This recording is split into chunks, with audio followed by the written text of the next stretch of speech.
심리적인 어려움 중에 가장 많이 호소하시는 게 아마 우울감일 거예요. 오늘은 우울증에 대해서 한번 얘기를 해보려고 합니다. 우울증을 의학적 용어로는 우울장애라고 합니다.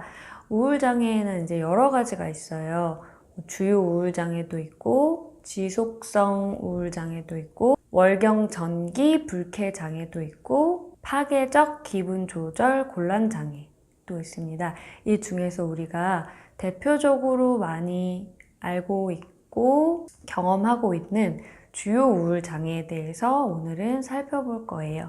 진단 기준을 살펴볼 거거든요. 여러분들이 이 진단 기준을 들으면서 내가 여기에 해당이 되는지, 아니면 혹시 내 주변에 가까운 사람들이 혹시 우울증은 아닌지 한번 생각을 해보면서 들으면 좋을 것 같아요. DSM-5에 나와 있는 진단 기준에 따라서 설명을 해드리려고 합니다. 제가 9가지 항목을 읽어드릴 거예요. 이 중에서 5개 이상이 포함되셔야 돼요. 2주 이상 지속이 돼야 되고요. 그리고 1번이랑 2번 중에 무조건 하나는 포함이 되셔야 됩니다. 1번, 하루 중에 대부분, 그리고 거의 매일 지속되는 우울한 기분입니다. 이게 주관적으로도 느끼고 아니면 이제 다른 사람들에 의해서 그런 우울감이 관찰이 돼야 됩니다. 우울감이라는 거는 뭐 슬픔, 절망감, 고독감, 허무함, 이제 이런 감정들을 느끼는 것을 의미하고요. 다른 사람에 의해서 관찰된다는 거는 이제 맨날 우는 거예요. 그러면 이제 뭔가 우울감이 계속 지속되고 있구나라고 관찰을 할 수가 있겠죠. 근데 주의할 거는 아동이나 청소년 같은 경우에는 이게 우울한 느낌이 아니라 분노나 짜증처럼 표현될 수도 있어요. 그래서 그런 부분들도 좀 차이가 있다. 성인이랑 청소년 아동들이랑. 2번째, 하루의 대부분 그리고 거의 매일 일상의 활동에 대한 즐거움이나 흥미가 뚜렷하게 저하됩니다. 그러니까 뭘 해도 즐겁지 않고 뭘 해도 흥미가 생기지 않는 그런 상태가 지속되는, 지금 말씀드린 1번, 2번 둘 중에 한 가지는 포함이 되셔야 돼요. 3번째, 체중 조절을 하고 있지 않은데 체중이 뚜렷하게 감소하거나 뚜렷하게 증가하는 증상이 나타나요. 이게 아니면 식욕이 확 감소하거나 아니면 이제 식욕이 막 증가하거나 이런 증상들이 나타나게 돼요.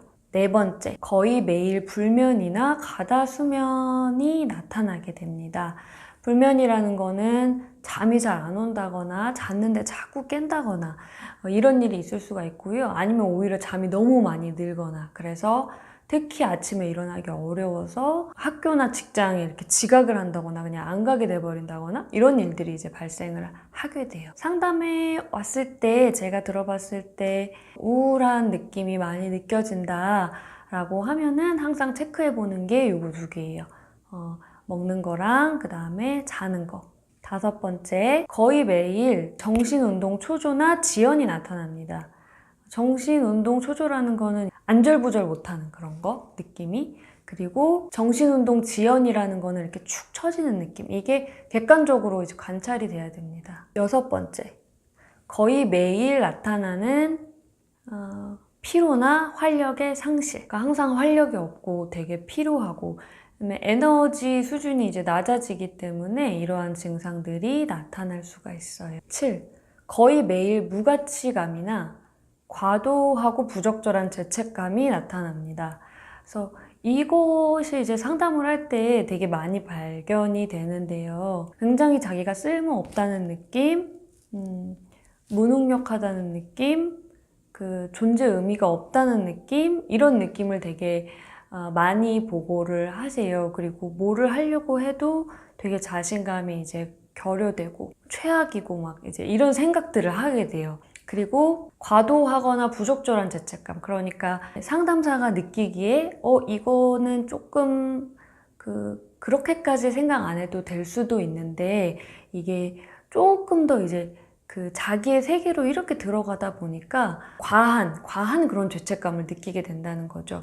그러니까 이게 단순히 자기가 아픈 것에 대한 죄책감이라기보다는 일상 전반의 여러 가지 사건들을 가지고 이제 죄책감 같은 거를 느끼게 되세요. 뭐 예를 들어서 그때 내가 뭐 이렇게 했다면 안 그랬을 텐데 뭐 이런 것들이겠죠. 8번. 거의 매일 나타나는 사고력이나 집중력 감소 또는 우유부단함입니다. 우울하면은 집중력이 감소해요. 그래서 와서 보고하시는 증상들이 어떤 거냐면 내가 책은 펴고 있는데 계속 같은 페이지를 펴고 있는데 이게 들어오지가 않는다. 그리고 내가 방금 이거를 하기로 이제 회의에서 얘기를 했는데 그 다음 나와서 바로 까먹는다든지 자꾸 실수를 하게 된다든지 주의 집중이 감소했기 때문에 이런 이제 증상들이 나타나게 됩니다. 그러면서 이제 더 자책을 하고 이렇게 악순환이 되는 건데요. 업무나 이런 것들도 효율성이 좀 떨어질 수가 있는 거죠. 집중하거나 사고하는데 좀 이게 느리게 이렇게 작동을 하다 보니까 그래서 이런 어려움을 많이 호소를 하세요. 9번째. 반복적으로 죽음에 대한 생각이나 계획이나 시도들이 발생을 합니다. 이게 이제 우울증에서 가장 우리가 유의해야 될 부분이에요. 우울장애를 겪고 계시는 분이 아주 적지는 않으세요. 마음의 병 중에 가장 많이 경험하시는 게 우울장애거든요. 아마 그 10명 중에 한두 명 정도는 평생 살면서 한 번쯤은 우울감을 경험하게 돼요. 그래서 사람들이 그게 별거 아니라고 생각하는 경우가 있어요. 근데 그거는 절대 아니거든요. 우울증이랑 그 자살이랑 그 상관이 되게 높아요. 우울하다 보면은 이제 사고가 이렇게 되거든요. 터널 비전이라 그래가지고 어떤 생각에 꽂혀서 들어가게 되고 다른 시각들을 잘 못 보게 돼요. 근데 그게 그 사람 탓이 아니라 심리적인 질병이기 때문에 내가 우울해지다 보면은 쉽게 그게 다른 부분이 보이지가 않고 쉽게 위로 올라올 수 없게 되는 거거든요. 뭐 완전히 의지의 문제고 본인이 나약하다라고 볼 수는 없어요. 이거를 되게 가벼이 여기시고 그냥 뭐 내가 하다 보면 되겠지 이렇게 생각하시는 것보단 더 진행되기 전에, 더 깊어지기 전에 조기에 개입하는 것이 중요합니다. 우울증으로 오시는 내담자들 분들 중에서는 자살에 대한 생각을 가지고 오시는 분들이 굉장히 많아요. 근데 이제 자살에도 단계가 있죠. 그냥 생각만 하는 경우도 있고 구체적으로 계획을 세우는 분들도 계시고 시도를 했던 분들도 계세요. 그러니까 요런 거를 자살 위험성을 평가해서 그 위험도에 맞춰서 이제 심리적인 개입이 이루어지게 됩니다. 필요한 경우에 약물치료 병행을 하셔야 되고요. 그래서 이 9가지 중에 내가 5개 이상이 포함되고 지금 2주 이상이 지나가고 있다 라고 생각하면 우울증일 수 있겠다라고 생각을 하셔야겠죠. 이거 플러스 뭐가 충족이 돼야 되냐면 이러한 어려움으로 인해서 일상생활에 지장이 있어야 돼요. 이러한 증상들로 인해서 자꾸 뭐 지각을 한다거나 학교에 나가지 못해서 학고를 받는다거나 학점이 떨어진다거나 생활 관리가 안 된다거나 이런 식으로 일상생활에 되게 고통이 생기고 어려움이 발생을 했을 때 이제 주요 우울 장애로 진단을 받을 수가 있게 됩니다. 그래서 저와 함께 주요 우울 장애 진단 기준을 살펴보았어요. 내가 좀 해당되는 것 같다라고 생각하는 분들도 꽤 있을 것이고 아니면 주변의 가족이나 뭐 사랑하는 사람이나 친구 중에 이렇게 떠오르는 사람도 있을 것 같아요.